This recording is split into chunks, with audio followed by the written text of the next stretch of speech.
Oi galera, hoje a gente vai falar sobre iluminação, tá? Então eu vou dar algumas dicas de iluminação e também falar sobre alguns termos que são importantes e que vocês podem utilizar para o curta de vocês, para a mostra ou para quando a gente voltar também, né, para cenas, espetáculos e tudo mais. Primeiro, o que é a luz? A luz é uma onda de energia eletromagnética imaterial que se desloca em uma velocidade de 300 mil quilômetros por segundo, tá? Captada pela nossa visão, é capaz de alterar nossa percepção de espaço do outro e também de moldar as nossas emoções. Então é muito importante a gente pensar na nossa iluminação também quando a gente vai criar um espetáculo, porque ela também se comunica com o público e também pode gerar, né, uma catarse muito mais forte ou então um distanciamento muito mais forte, né? De acordo com a proposta de vocês. Eu tô com meu notebook aqui com uma colinha, tá? Porque é muita coisa que eu vou falar. Nós temos a luz natural, ou seja, tudo que provém de forma natural. Então nós temos a luz do sol, a luz da lua, a luz da vela, né? A sombra também é visto como uma luz natural. Na iluminação, a gente também tem essa questão de significante e significado, ok? Então, por exemplo, no meu espetáculo, eu quero uma iluminação que traga o mais próximo possível de um dia ensolarado, de um dia muito quente.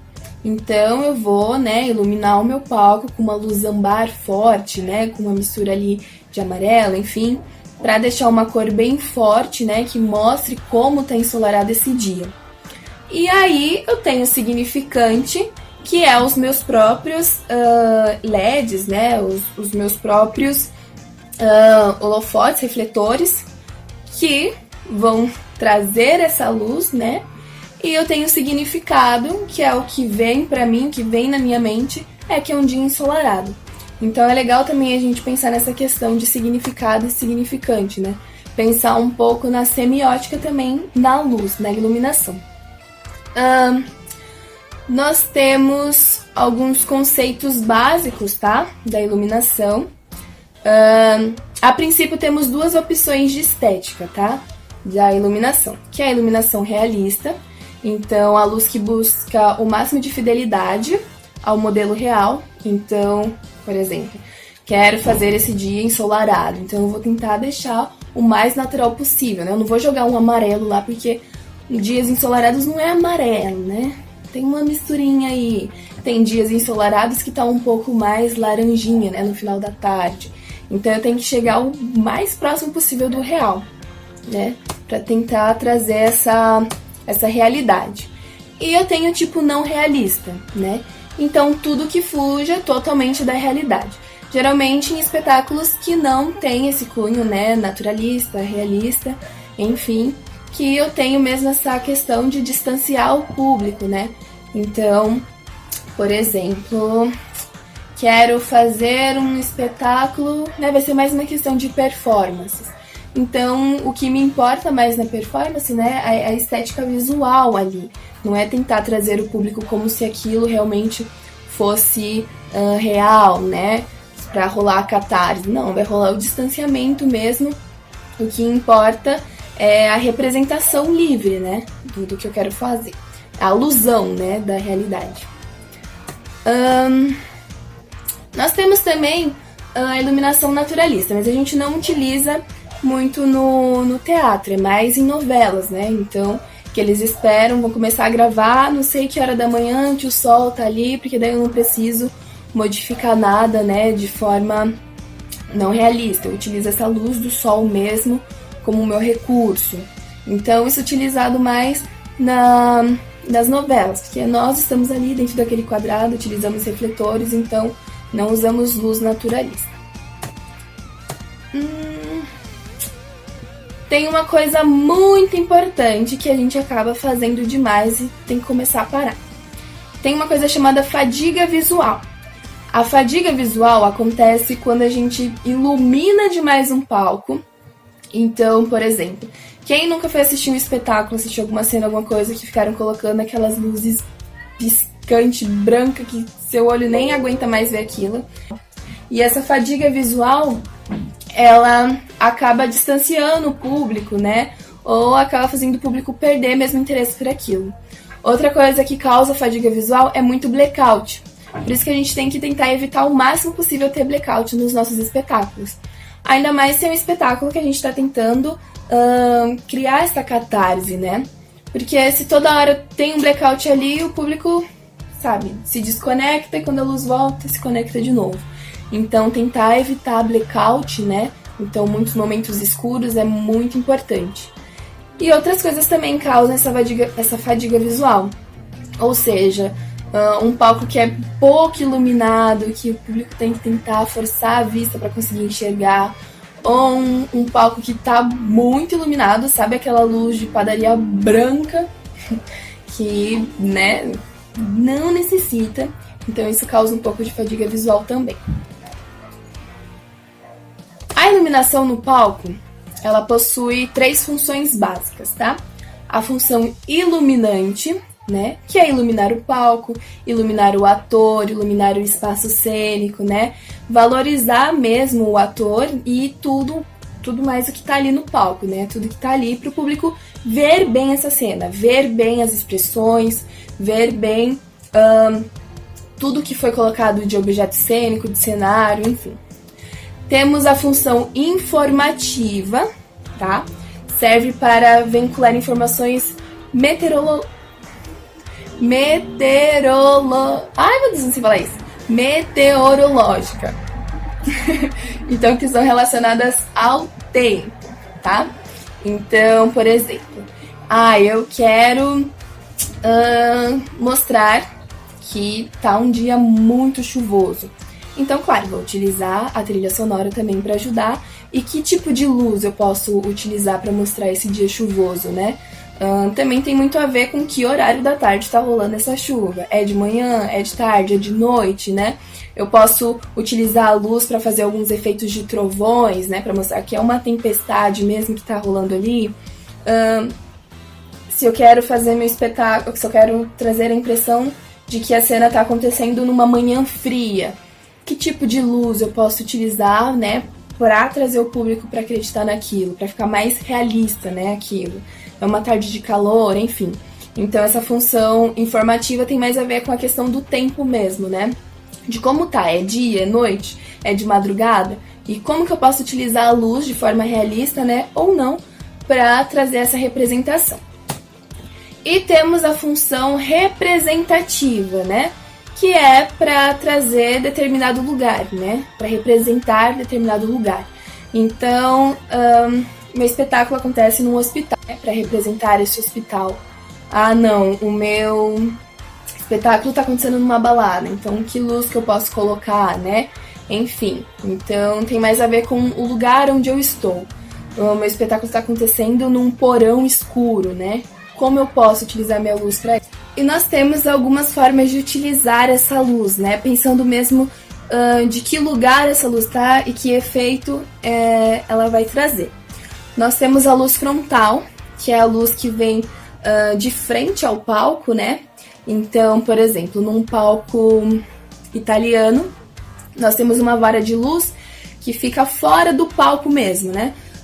No palco a gente tem 3 varas de luz, mas do lado de fora do palco, ali, basicamente na primeira fileira dos espectadores, a gente tem uma outra vara de luz. Então essa luz frontal é essa luz que vem de frente, né? Que vem direto no ator. E geralmente, se não for utilizado um contra atrás, vai criar uma sombra, né?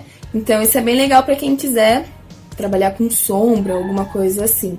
A luz frontal, ela pode ser direta, né? Ou ela pode ser cruzada.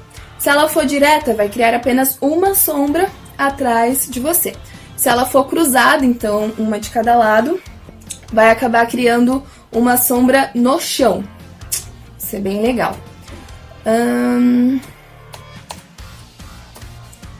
Nós temos o contraluz, que, como eu disse, se a gente for pensar no palco italiano, então a gente tem 3 varas de luz, né? E essa última vara, que fica ali na esquerda alta, central alta e direita alta, ela vai servir para pegar as costas do ator. Geralmente a gente usa o contra junto com a luz frontal, né? A gente usa os dois, porque daí a luz frontal ela vai iluminar tudo, né? E aí o contraluz evita que crie essa sombra e ilumina as costas do ator. Mas a gente pode utilizar também só o contraluz. Se a gente utilizar só o contra, apenas a parte de trás do ator vai ser iluminado. O que vai acabar criando, de certa forma, só a silhueta do ator, né? Se o palco estiver totalmente escuro, a gente só consegue ver a silhueta. E também uma coisa bem legal é que, se, por exemplo, eu usar uma luz verde, né, no contra e um amarelo na luz frontal, eu consigo ter em volta do ator essa luz verde, sabe? O amarelo vai acabar se misturando, então a gente não vai perceber muito. Mas em volta do ator a gente vai conseguir ver um leve esverdeado, sabe? Dá uns efeitos bem legais, brincar com luz. Nós temos a luz lateral, que são essas luzes que vêm desses pirulitos, sabe? Essas estruturas de metal que a gente usa muito na escola. E aí tem um LED colocado embaixo, um no meio e um em cima. Essas são a luz lateral. A luz lateral, então, se eu jogar essa parte de baixo, né, se eu ligar só esse LED de baixo, eu ilumino apenas mais ou menos até o joelho do ator. Se eu usar essa luz do meio, eu ilumino essa parte do tronco, né? E aí se eu iluminar só em cima, eu acabo iluminando o topo da cabeça dele, né, pra cima. É bem legal essa luz lateral pra gente criar, às vezes, corredores. Eu não sei se alguém já assistiu, alguns alunos meus já assistiram, aquele vídeo de Pinabout, que tá tudo escuro e do nada aparece um corredor de luz e a moça correndo, que é uma coisa linda. Então dá pra criar uns efeitos de luz corredor muito legal com luz lateral. Nós temos a luz a pino, que é essa luz que fica em cima, no topo mesmo da cabeça do ator. Geralmente a gente usa essa luz a pino, sabe, naqueles momentos de solilóquio, né? Ou no momento de monólogo que é só do ator, que tudo em volta fica escuro e só essa luz em cima dele, né, liga. E só ele tá sendo iluminado ali naquele momento. Isso é uma luz a pino, então essa luz que vem de cima. A luz a pino, geralmente, ela acaba deixando um pouco escuro, né? A parte dos olhos, enfim, porque a luz tá aqui. Então você acaba ficando, algumas expressões acabam ficando um pouco escuras. Um pouquinho ali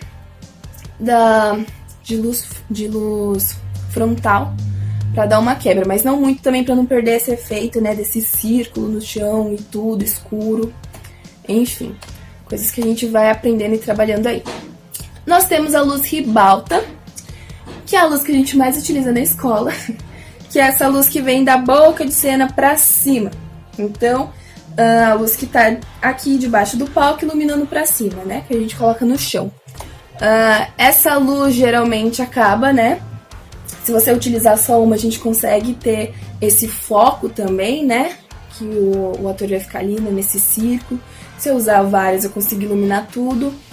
E quanto mais luz, mais sombras vai criar na parede. Vão ser sombras enormes que a gente consegue criar a partir da luz ribalta. Ciclorama são telas que nós encontramos no lugar da rotunda ou então ocupando um espaço da rotunda. Por exemplo, na Paixão de Cristo nós temos um ciclorama, que são aquelas televisões de LEDs que são organizadas e acabam nos trazendo em algumas cenas essa questão de profundidade ou de lugar, né? Que nós temos uns momentos que lá no ciclorama tem o momento do deserto, o momento da floresta. Então o ciclorama ele pode nos ajudar como iluminação mesmo, né? Pode ser utilizado como uma luz contra, pode ser utilizado como um meio de nos colocar em lugares diferentes, então ser colocado ali atrás umas... igual eu falei, né? O momento do deserto, o momento da floresta, nos colocar em lugares diferentes. Ter essa noção de profundidade também. E também pode ser utilizado para outras coisas, como por exemplo, para alguma projeção, que vai ser colocado ali no ciclorama e junto no corpo dos atores. então pode ser utilizado de várias formas. E por último, nós temos a luz com direção específica. Geralmente, então, os canhões de luz. Na Paixão de Cristo, acho que vocês também, quem já assistiu, percebeu que lá no fundo tem um canhão de luz que vai seguindo, né, Jesus, ou vai abrindo e diminuindo o foco em algum personagem, em algum momento importante. E esse canhão de luz, muitas vezes ele é manual mesmo, então você tem que movimentar o canhão para onde você quer que a luz vá. E também em alguns espetáculos grandes, quando a gente tem um dinheiro, existe um sistema que é um refletor que ele fica preso, né, em algum lugar, e com um botãozinho você vai moldando para onde ele tem que ir ou não. Então essa luz com direção específica, essa luz que segue os atores, tá? E por último, né, mudando dessa categoria de tipos de iluminação que a gente tem, né, que a gente pode utilizar, nós temos as propriedades controláveis da iluminação, tá? Que são intensidade, então quanta luz eu vou utilizar nessa minha cena. Então eu posso utilizar pouquíssima luz, utilizar só a luz da vela. Posso usar muita luz, que eu posso usar todos os meus refletores, meu contra, minha luz frontal. Posso utilizar toda a forma de iluminação que eu tenho. Ou eu posso também ir colocando pouca luz, muita luz. Então a intensidade de luz é o quanto de luz eu tenho no meu palco, tá? Distribuição. Distribuição, então como a minha luz vai ser utilizada. Eu posso distribuir a minha luz numa linha reta, eu posso distribuir minha luz no palco todo, eu posso distribuir minha luz só em cima, com foco num personagem. Então, como eu vou distribuir essa luz? E aí eu posso juntar a distribuição de luz junto com a intensidade de luz. Então, eu posso utilizar uma luz a pino, só que bem leve. Posso utilizar uma luz a pino com uma intensidade forte, enfim. E temos a movimentação, que aí é a junção da intensidade e da distribuição. Com esses dois nós temos a movimentação da luz. Então, por exemplo, para eu mudar de uma luz intensa para ir aumentando, eu posso utilizar a movimentação e ir aumentando aos poucos para chegar nessa luz intensa. Se eu estou utilizando uma luz para representar um lugar e de repente a próxima cena é em um outro lugar, eu utilizo a movimentação da luz, que pode ser rápida ou lenta, para dar essa sensação de mudança, né? Então eu utilizo esse movimento de luz para eu ir para outra cena. Então a movimentação é a junção das duas e ela pode ser utilizada de várias formas. Eu posso ter alguns LEDs que se movimentam mesmo em cena, né? E ele pode dar um efeito diferente, né? Então, para isso que serve a movimentação. É sobre isso que eu ia falar com vocês hoje, sobre iluminação. Já ficou um vídeo imenso. E eu quero dar algumas dicas sobre iluminação alternativa. Nós sabemos que não é sempre que nós temos uma iluminação, não é sempre que a gente consegue utilizar a iluminação que a gente quer, então é legal a gente pensar numa iluminação alternativa, ou seja, outros meios de conseguir a cor que eu quero, o movimento que eu quero, o efeito, né, o simbolismo que eu quero, enfim. E isso dá pra gente fazer com coisas simples que a gente encontra em casa. Eu vou gravar pra vocês algumas partes dessas experiências com coisas que eu posso encontrar em casa e que eu posso criar uma iluminação diferente. E isso é legal para utilizar não só em cenas, né, espetáculos que a gente esteja gravando em casa, mas também pode servir como uma forma de enriquecer o meu projeto, né, ou o meu espetáculo, utilizando uma luz alternativa, uma luz que, né, o próprio grupo ou que eu mesmo criei para enriquecer o meu espetáculo, para ser uma forma diferente, né, de se comunicar com o público. Então é uma coisa bem legal da gente pensar nessa iluminação alternativa, tá? E aí, pensem sempre na iluminação no espetáculo de vocês. A iluminação é muito importante, a iluminação se comunica sim, né? E ela também precisa ter um significado, precisa ter um porquê de ser utilizada daquela forma. É isso por hoje. Até a próxima aula, pessoal. Bye, bye.